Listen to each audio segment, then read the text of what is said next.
If you guys are sick of wasting money on packs, go check out my sponsor. They offer the cheapest and most reliable way to buy coins straight from the source. Use code MAZE at checkout for 15% off your entire order. Hello, my friends, and welcome back to the channel. On today's video, we have an epic story of redemption because your boy got exposed pretty bad. A couple weeks ago in Weekendly, we matched up with another YouTuber. His name is Fresh Prince Amin, all right? And we lost like 28-0. It wasn't a good game. I played like shit. I got my dick pounded in, and not in the good way. And you know me, man, I don't want to end it on that note. So I was able to reach out to this guy and we scheduled a rematch. And so I was trying to get redemption. You guys are going to see my revenge story right here, and I hope you guys enjoy it. If you guys do want to check out his video and his channel, it will be linked in the comments down below. And of course, as always, before we get into the video, we got to go over the best and worst comment of the day. The best comment of the day is not really a comment. If you guys remember last week, my man C's commented, day 8 of commenting until someone buys me 93 moss on Xbox. Well, my man Big Papa actually went out, bought 93 moss, and gifted it to him. So shouts out to the goddamn community. I did not think anybody would buy this bum-ass beggar in my comments a card. But shouts out to Big Papa, bro. You're a real one for that. And the worst comment of the day coming from Randy Vidal, who said, I heard Maze caught the flower bouquet from the bride. Laughing emoji. I don't know what's so funny, man. You expect me to go to a wedding and not moss all the bridesmaids? I saw an opportunity to put my nuts on the forehead, and I took it. Here is what the team is looking like for our YouTuber Showdown Extravaganza. And you might be looking at this team and thinking, Maze, this team is exactly the same as your last video. And you're goddamn right, it is. Because I haven't changed anything. And in my last video, I told you guys I was doing a little experiment and testing out 7 AP on my O-line. And I think that experiment failed. Because while 7 AP on the O-line is nice, I think I'm going to add 2 AP for an escape artist and a few other abilities I'll talk about in a future video. As for the defensive side of the ball, the AP is the same, mostly on Acrobat and Mid-Zone KO. But as you guys are going to see in this video, I'm not sure how to feel about those abilities either, because there's a few opportunities in here where those abilities could have lit up and made plays, and they just didn't.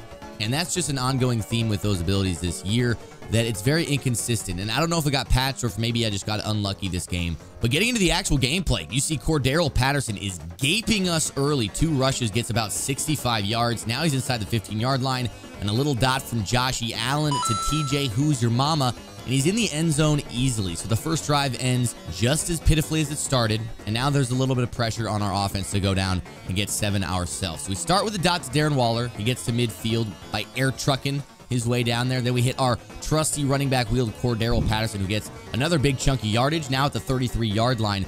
Going with a little crossers concept and sees running man coverage, so we hit Cordero Patterson once again in the flat, and he beats his man and gets a pretty big gain to the 13-yard line.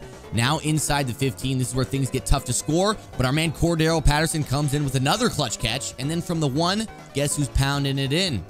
Cordero Patterson. So I can't say enough about this guy, man. I feel like I've talked very highly about him, and as he's about to catch the 2-point conversion as well, I think I'm realizing that Cordero Patterson is a very vital part of my offense, and I don't have any abilities on him, so it might be worth it to add backfield mismatch or some type of route ability so he can get boosted catching. Just because of the frequency I throw to him, I think it would be worth it. It's only 1 AP, and so at the end of the day, like I said, small cost for somebody I utilize very often in my offense. 3rd and 10, you see this time we are playing a little bit better defense, get him to 4th down early. He's at the 24-yard line, so he hasn't even gotten a 1st down yet on this drive. And a little 360 no-scope throw from Josh Allen. I don't know what the thought process here was, but he rolls out to the left and then throws it back to the right. And TJ Who's Your Mama making another catch once again. So TJ Houshmandzadeh, a.k.a. TJ Who's Your Mama, looking like he's the #1 target on this offense. And my opponent now, after that 1st down, going back to the run game. 1st and 2nd down runs. Now a 3rd and 5. You notice we're doing a little bit better job of stopping the run. And on 3rd down, Diablo is just not there to make a play on the hitch. So another 3rd down conversion for my opponent. He's squeaking by on this drive. But I gotta say, it's not really sustainable if you're consistently having to convert 3rd and 4th downs. That's not a way you're gonna make a living. So I'm feeling good about our defense on this drive. We're making them really work for these yards. We're not giving up those big plays. And that was honestly the change I wanted to see after that opening drive that was just fat, stupid, and ugly. 3rd and 7 now, another big 3rd down conversion, and TJ Who's Your Mama with another great catch, and this is exactly what I was talking about, man. Ed Reed's got mid-zone KO, he's got Acrobat, and he didn't light up on either of them. Despite him being close enough to sniff the ass of TJ Houshmandzadeh, he did not want to make a play on the ball, and we give up another touchdown. So we're only down 6 now. It's our ball again. And that 2-point conversion we went for earlier in the game is actually proven to be worth it because my opponent did not go for 2 on his second touchdown. So now if we score again, go for 2 and get it, we could potentially go up 2 possessions without even getting a stop. Unfortunately for us, I'm legally blind. I pressed the wrong button. I'm going to stand by that. I was trying to throw R1, and square is usually the far left receiver in U-trips. So I just matched square. Give me a break, dude. Okay? It was an accident. Jesus. My opponent gets out of dangerous territory with a dot to Jared Cook. And looking at my defense right here, we got a deep half on the left. That was to avoid giving up any one-play touchdowns. But as you guys are going to see, it was all for naught. As our Lord and Savior, Lil Uzi Vert says, it do not matter. Because this guy had a bomb that works against any coverage. So seeing that early in the game, thankfully he didn't score. Cheat me harder, daddy. I should have had an interception right there. Out of reach with my user, and Mike Haynes going full 70 IQ smooth-brained idiot. And as you guys know in Madden, one of the 10 commandments of Madden is if you get cheated on a drive, your opponent will score on that drive. There's no way around it, and I got cheated. So I already knew on this drive I was going to give up a touchdown.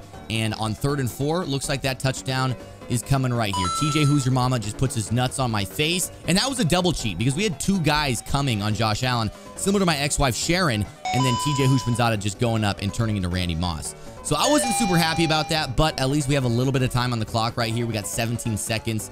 And while that might not be enough for a touchdown, I think it's definitely enough to potentially get 3 points. So we start the drive by throwing to Jerry Rice on the post route. We get out of bounds for a gain of about 20-25 yards. And now with 10 seconds, all we need is about 15 more yards. Cordero Patterson, our trusty #1 target in the flats, gets us the yardage we need. We call the timeout with 4 seconds, and the kick is up and good. So we're going into halftime down 2 possessions. We're only down 10, though, because of that 2-point conversion. And on top of that, coming out of halftime, we are getting the ball. So the agenda is as follows. First, we're going to score as fast as humanly possible. Try to minimize the amount of clock we're using. Then we're going to get a stop, and then we're going to beat his cheeks. It's very, very simple. 1st and 10 now, looking for somebody open. We did a delay flat route to Darren Waller. And I know they nerfed delay routes, delay fades, delay flats, all of that. But I actually noticed in all Madden, it seemed like the delay flat was holding for a couple seconds on a block before releasing. So that was nice to see that it seemed to be working as intended. I don't know if that's just an all Madden thing or what. We hit Jerry Rice on the curl route, and as he's getting up, that's a dirty play.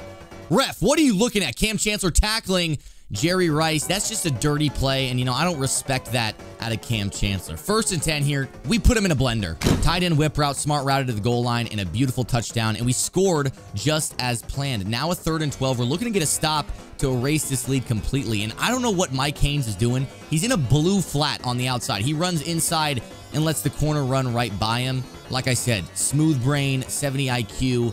I don't know what he's doing, man. But my opponent's going for some one-play touchdowns. It wasn't there. He throws it to the flat. Jalen Ramsey is there. And a little swoop inside. And we are to the Baja, baby. As we come to the end of the 3rd quarter, now the lead is completely erased. And we have a 4-point lead ourselves. So a little bit of pressure on my opponent now as we head into the 4th quarter. We're playing all Madden, so there's 5-minute quarters. I accidentally came down way too hard with my user, just like I came down too hard on your mother last night, and TJ Who's Your Mama to the 31-yard line. And if you guys haven't noticed, I've noticed this so far. Seems like TJ Houshmandzadeh is the only target on this guy's offense. He's getting like 90% of the catches, and almost every big play has come from TJ. So it's 2nd and 3, we get the sack. He's at the 31-yard line, puts him into 3rd and 10 here. We're sending a little bit of pressure here. Sent probably a little too much pressure because the middle of the field was wide open and Jerry Rice was able to make the catch and convert once again. A lot of 3rd down conversions, man. A lot of 3rd down conversions. We got to get better getting off the field on those late downs. 2nd and 10 now. We got the pressure over the middle. Diablo, what are you doing, man? I clicked on, I pressed triangle, and again, just out of reach. Ronnie Lott doesn't dive either. Both of those guys have acrobat, and neither of them lit up at all. And I'm not saying they need to make the play, but maybe a diving swat, at least seeing that your ability is working would be nice. Here on 4th down, I don't even know what to say, man.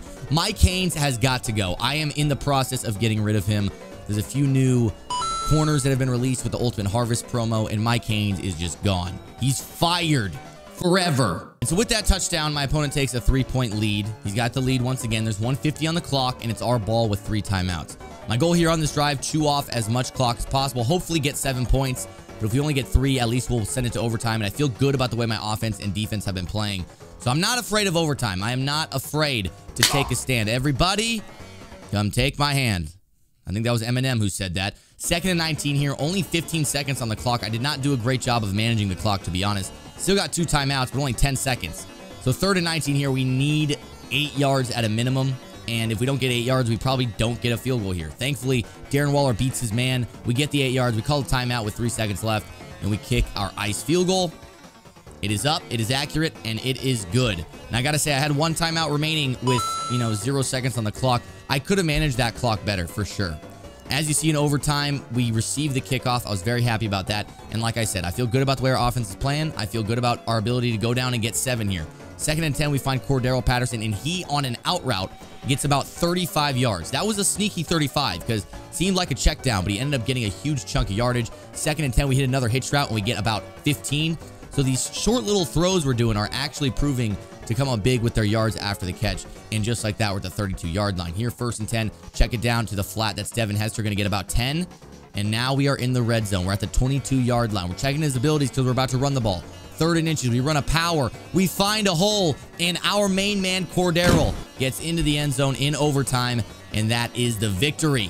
We redeemed ourselves, but it's not over because the series between me and the Fresh Prince is now 1-1. So we got to run a game 3. That's the only option here to find out who really is the winner of this YouTuber Showdown extravaganza. So getting into this final game, this is game 3. This is what I would call the championship if there was one. And we got to win this. This is a must-win situation right here. He throws the sideline streak against my cover 2. Honestly, it was to the short side. I was surprised he could fit that in there with the safety, but a good dot from him gets him into my territory at the 38-yard line. Now, 2nd and 13, man, I got to say, something about the AI doesn't sit right with me in this game. 20 is literally in the perfect zone, perfect position to make a play, and he decides to just spin around like a smooth-brained idiot, man. 70 IQ, similar to Mike Haynes. Are they related? They might be. And you know how Madden works. If you get cheated, they're going to score. So that 7 points right there might as well have already been on the board. It's fine. We're on the offensive side of the ball now. I'm coming out swinging. I'm going for a 1-play touchdown, and we drop bombs, and we fuck moms, baby. Randy Moss with a great catch down to the 1-yard line. Unfortunately, he couldn't score, but our trusty Cordero Patterson, we all know he's going to get the job done. 6 points on the board. Now we're going for 2. Same similar 2-point play. And our man, Darren Waller, making the catch to go up by 1 point. So I love doing that, man. When your opponent comes out strong, they come out with a touchdown, it kind of feels demoralizing. And then when you come out strong with a touchdown, not only do you tie up the game, but you take the lead. That's just a great feeling right there. This right here, not a great feeling. Yeah. Charles Woodson. I just feel like players on defense are dumber than players on offense. Let me know what you guys think about that. But regardless, he got the first down. Now 2nd and 4. He gets another first down. Now 2nd and 9. You notice we're doing a little bit better job of running with that crossing route. My user was honestly trying to lurk underneath too much, and I was giving up the crossing route over the top. So I was trying to be more decisive, play a little bit more conservative, but it's not really working out because he's checking us underneath. He's getting these first downs. 3rd and 3, gets another first down, and he's kind of wheeling and dealing now. He's taking what we're giving him. He's playing smart. And this drive has not been good for our defense as he throws another great pass to Kyle Pitts. Gets inside the 10-yard line now. And from here, it is where it's difficult to score. But my opponent rolls out with Josh Allen, hits Kyle Pitts once again, and he's in the end zone just like that. So a horrible drive for us. That was very demoralizing because, again, he was just pretty much taking anything he wanted the entire time. And now our offense is going to have to come back and respond. We get a nice catch right there to Darren Waller. Now 1st and 10. Another great catch by Cordero Patterson. 3rd and 1 now. We decide to run the ball. I believe this is only our 2nd run of the game. We get a pretty nice gain right there. A little hole, gets about 8 yards. Now going back to the pass with 1:30 on the clock. And even though we want to score, we want to make sure we're not giving him enough time to respond with points of his own. So about a minute on the clock now. He has no timeout, so I can chew the clock as I please. But we take the sack from hell. That was a big sack. And you see my right guard just decided, I don't want to play today. You know, I'm just going to let him run by. Here's the door. It's open for you, buddy. Come through and sack the quarterback. So 3rd and 19, we decided to check it down, get in field goal range, and take our 3 to go into halftime 14-11.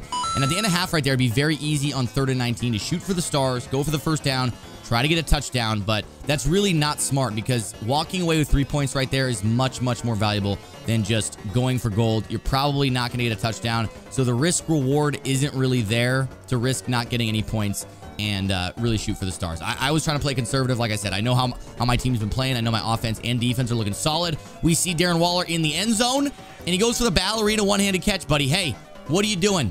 I don't need that on my team, man. That was an easy pitch and catch, toe tap. You decide to hop in the air, do a little spin move, do a one-handed catch. We don't teach that, Darren. He makes up for it, though. He catches the out route and honestly outruns the entire team. He hit like a new gear. I don't know what happened. And on this kickoff, Jalen Ramsey takes it and boom!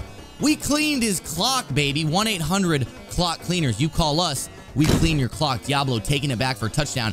Taking another look, we clicked onto Morrow, the user hit stick, and Jalen Ramsey pulverized mid-play. It was beautiful. I love that. And now we're up 2 possessions in the third quarter. And that's when the pressure starts coming in, man. That momentum change was noticeable. I feel it. We start getting sacks. We start getting block sheds. My opponent is feeling the pressure. 3rd and 27 now, baby. We're sending more heat. He throws it over the middle, and Charles Woodson lights up with mid-zone KO and knocks the ball loose. Now he's in a 4th and 27, down 2 possessions. He's got to go for it. We sent about 8 guys at the quarterback, and we get the pass breakup. Now our ball once again. We could have ended the game easily, but I decided to throw a Stevie Wonder just out of the kindness of my heart. You know, that was on purpose, 100%. And then we give up that crosser again. And I told you guys earlier, that was probably the biggest play we kept giving up. And TJ Who's Your Mama making us pay for it again. Thankfully, he doesn't score, though. He only gets to the 31-yard line, and now we have an opportunity to play more defense. He decides to test our user. Ed Reed swats it, and Jesse Bates with the user click-on pick. That, honestly, I feel like 50-50 is not picked, so I was pretty fortunate there to get the interception. And we're already up 2 possessions, so now if I get a touchdown, I feel like this game is going to be as good as over. It's 3rd and 3 here. We see Darren Waller on the cross where we barely got the pass off. Darren Waller's running in a swoop.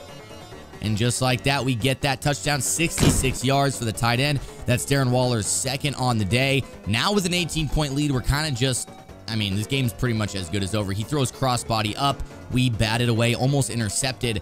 3rd and 4, you can tell he's getting a little bit desperate, continually going to PA boot over, and that's a good sign. When they're just running PA boot over and over again, that's, I think, when you know you got him. We get the interception there, and we get tackled, and just like that, boys, that is going to be GG's. Opponent has conceded the game. Shouts out to my man, Fresh Prince. He reached out and was willing to run this rematch for a video, and I really appreciate it. Go check out his channel if you guys haven't already. Some good games we definitely got with him.